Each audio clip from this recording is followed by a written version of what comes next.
पिछली कहानी में हमने सुना था कि सम्राट विक्रमादित्य बेताल को अपनी पीठ पर लेकर योगी के पास जाने के लिए चल पड़ा। उसके बाद बेताल सम्राट से बोला कि हे राजन, मैं जानता हूँ कि तुम बहुत ही बुद्धिमान हो। तुम मुझसे कोई बात नहीं करोगे, क्योंकि तुमने ऐसा किया तो मैं तुम्हें छोड़ के चला जाऊंगा। हमारा सफर कटने के लिए मैं ही तुम्हें एक कहानी सुनाता हूँ। अब आगे। बेताल ने कहा, वर्धमान नगर में रूपसेन नाम का राजा राज करता था। एक दिन उसके यहाँ वीरवर नाम का एक राजपूत नौकरी के लिए आया। राजा ने उससे पूछा कि उसे खर्च के लिए क्या चाहिए, तो उसने जवाब दिया, 1000 तोले सोना। सुनकर सबको बड़ा आश्चर्य हुआ। राजा ने पूछा, तुम्हारे साथ कौन कौन रहता है? उसने जवाब दिया, मेरी स्त्री, बेटा और बेटी। राजा को और भी अचंभा हुआ। आखिर 4 जन इतने धन का क्या करेंगे?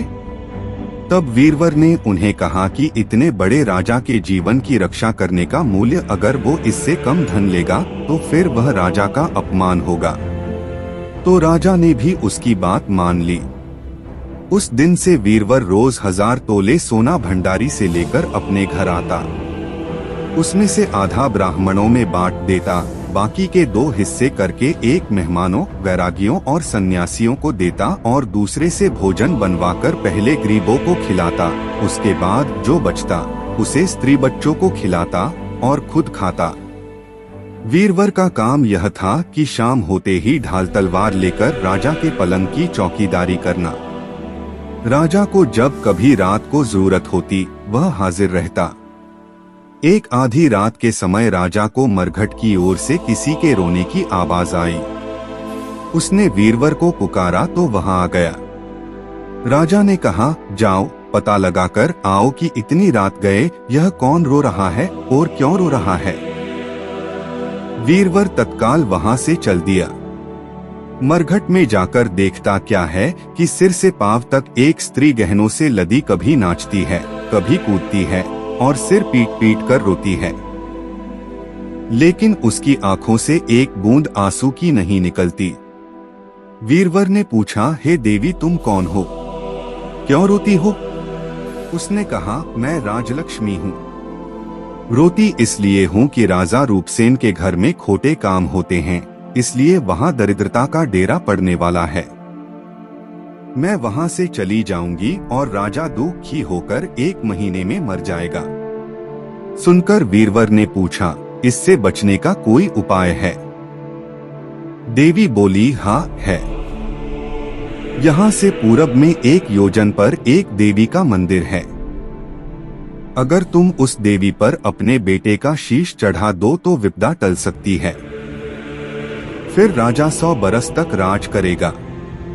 वीरवर जल्दी से अपने घर आया और अपनी स्त्री को जगाकर सब हाल कहा। स्त्री ने बेटे को जगाया, बेटी भी जाग पड़ी।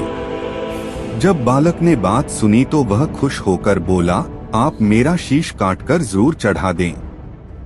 एक तो आपकी आज्ञा, दूसरे स्वामी का काम, तीसरे यह देह देवता पर चढ़े, इससे बढ़कर बात और क्या होगी? आप जल्दी करें। वीरवर ने अपनी स्त्री से कहा, अब तुम बताओ। स्त्री बोली, स्त्री का धर्म पति की सेवा करने में है। चारों जन देवी के मंदिर में पहुंचते हैं। वीरवर ने हाथ जोड़कर कहा, हे देवी, मैं अपने बेटे की बलि दे रहा हूँ, उससे स्वीकार करो। मेरे राजा की 100 बरस की उम्र हो। इतना कहकर उसने इतने जोर से खांडा मारा कि लड़के का शीश धड़ से अलग हो गया। भाई का यह हाल देखकर बहन ने भी खांडे से अपना सिर अलग कर डाला। बेटा बेटी चले गए तो दुखी माँ ने भी उन्हीं का रास्ता पकड़ा और अपनी गर्दन काट दी। वीरवर ने सोचा कि घर में कोई नहीं रहा तो मैं ही जीकर क्या करूँगा। उसने भी अपना सिर काट डाला। राजा को जब यह मालूम हुआ तो वह वहां आया।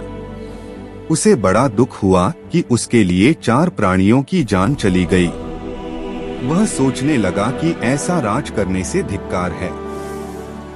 यह सोच उसने तलवार उठा ली और जैसे ही अपना सिर काटने को हुआ कि देवी ने प्रकट होकर उसका हाथ पकड़ लिया।